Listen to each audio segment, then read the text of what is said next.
Hello and welcome to Just a Girl and Her Firefighter. I'm Kristi Hilmer, your host.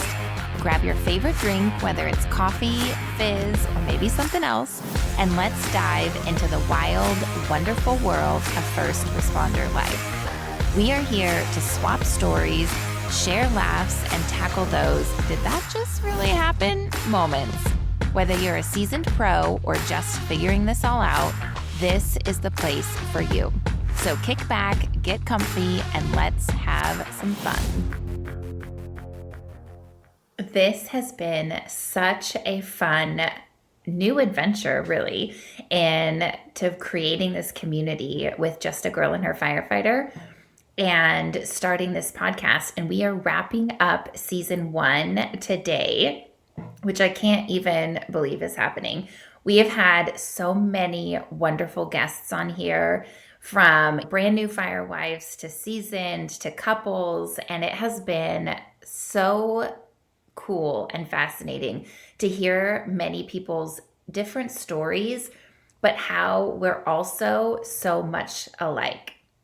And I think that brings such a level of community in this industry, but also what I hope it shares and also kind of normalizes some of it, that a lot of what we're experiencing, which may feel isolating, is actually a very common and shared experience.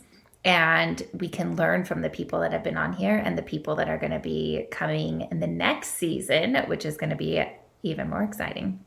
So I just wanted to give such a heartfelt thank you for listening, for sharing these stories, for helping just create this community of people. It has been such a cool experience to talk with so many different people from California all the way to New York to Canada, different countries that are listening this. I think at this point we're in about 6 different countries, which is just, I can't even imagine.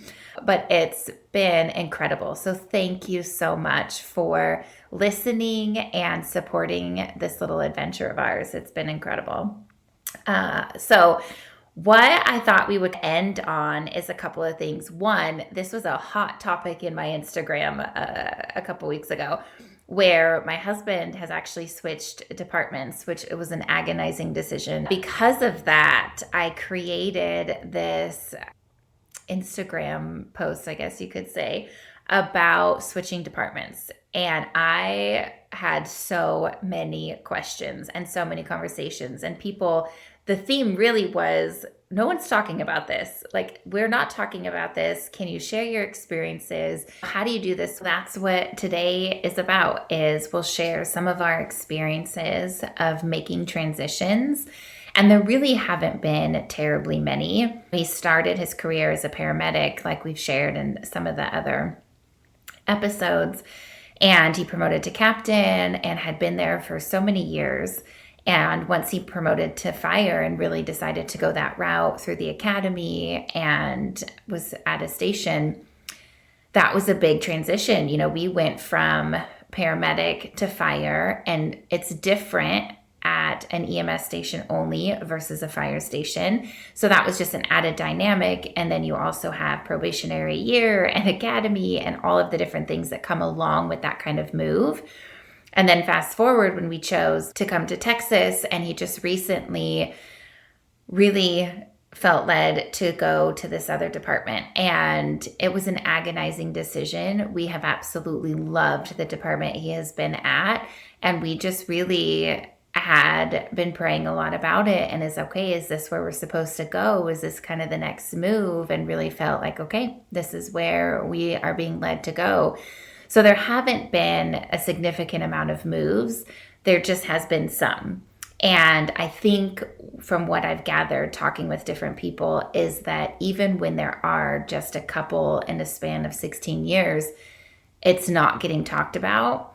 And so here we are, sharing the story of what we have learned through the process. Something that I always keep in mind in the home front is just to prepare mentally, because we've done probation, we've done the rookie, we've done the new guy, we've done the academy, and it just is a little bit different. They have to be on their game even more at the station. And at home, what I hear oftentimes as a surprise is like, how come you have to do stuff at home? You're not at work. Why are you bringing work home? But that's kind of part of it. At least that's been our experience. It may not be for everybody's, but it's studying the maps. They have to know all of their directions and things I don't even quite understand fully, but different protocols, even from state to state, he had to massively learn new protocols, but even from department to department, there's a lot of learning of different protocols. I'm going to get all these names wrong, but it's like, how do you roll the hose this way? What is the little connector piece thing that you do over here? Like, he could tell me all these names and I listened to them, but I could not tell you what they all are.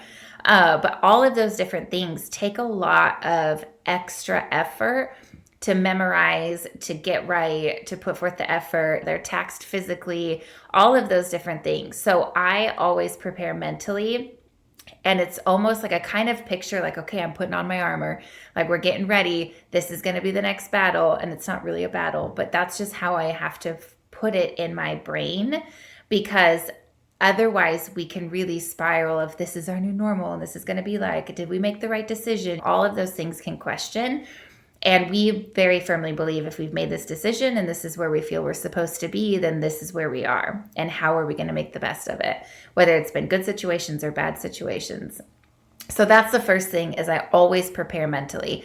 And some of that is just knowing I won't necessarily have as much of his help or presence at home. We don't have little kids anymore. And so it's not like I need physical help with the kids, but sometimes it's that mentally, okay, I just know I'm going to bear more of the mental load in this season for right now.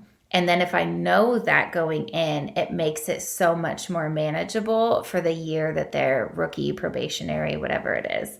The second thing is the schedule. Like, there's some practical things we can do.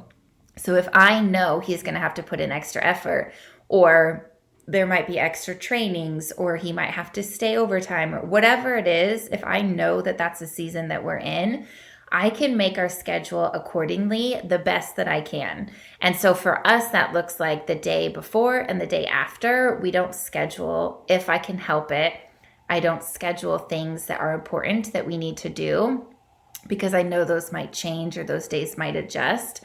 I also, when they were little, I would just have some extra help. Like, I would set aside some extra money that we could use for babysitters. And it was usually high school kids, college kids. Like, it wasn't some big fancy nanny. It was more of just, okay, I need a couple hours of help here or there in order to fit work in, or in order to do whatever it is you need to function kind of for your lifestyle. But that helped tremendously. And then sometimes there were even cases where it's like, I would just swap with another mom. Like, okay, you take the kids Thursday afternoon and I'll take them Tuesday afternoon, or whatever it is.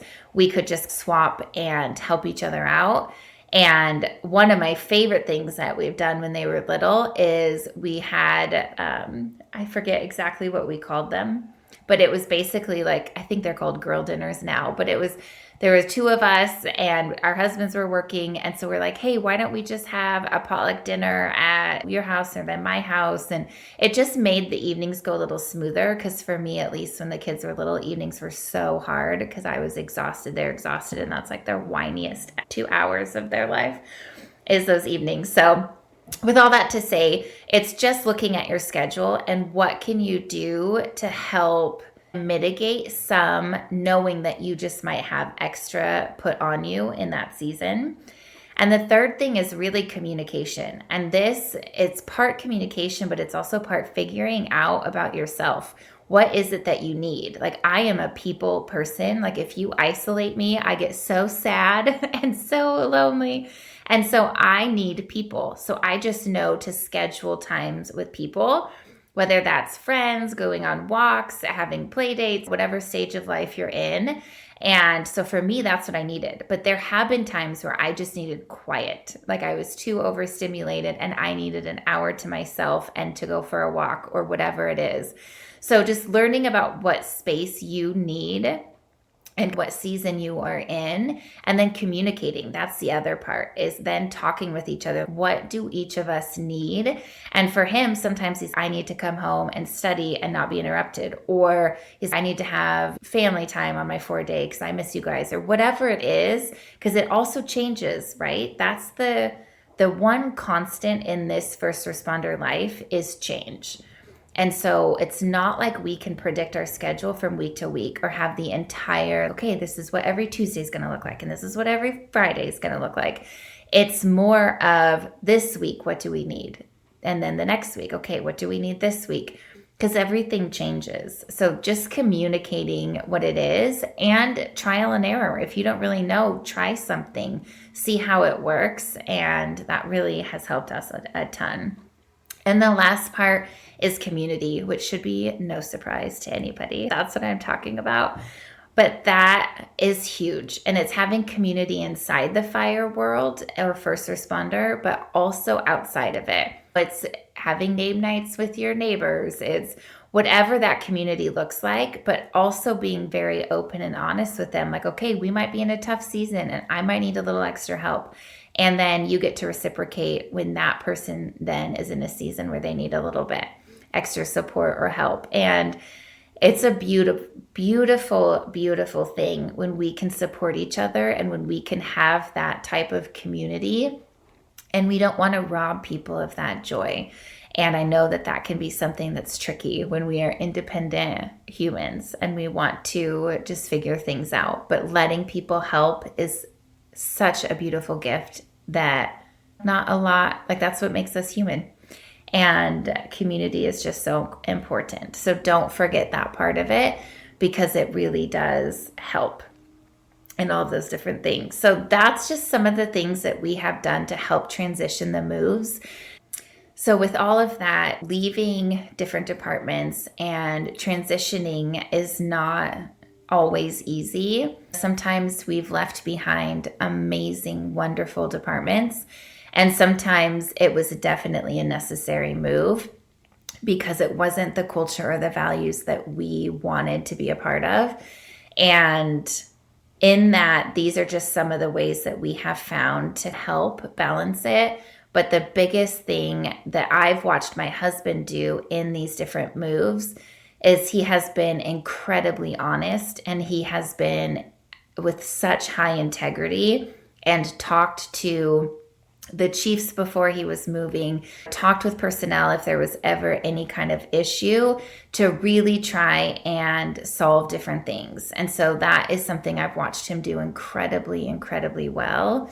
And I think our kids get to see that too. And that has been a very huge blessing. So yes, we've gone through some significant things, but for them to be able to see how their dad reacts and how he handles confrontation and challenges and different work environments in such an honorable way is really one of the greatest gifts I think he can give them. So even if it has been a little bit tricky or a little bit hard, it's just such a gift that they have gotten to see him move through those things. And because of how he's handled it, I do believe we've been very blessed in different departments that we've moved to. But with all of that, hopefully this is helpful in kind of approaching that conversation of moving and switching. You know, we just got back today, actually, from a fellow firefighter's funeral who was killed in the line of duty. And one of the things that I came away from that really seeing is this is a family. Like a fire, first responder, there were thousands of firefighters and police from all over the state. And it really is truly one big family. So yes, sometimes switching departments happens, but it's still a part of that larger family feel. And that's what we want to always keep at the forefront. Thank you for listening to Just a Girl and Her Firefighter. It would mean the world to us to have you subscribe, like, share with all the people you love, and join us in our Firewife community. Thanks again, and see you next time.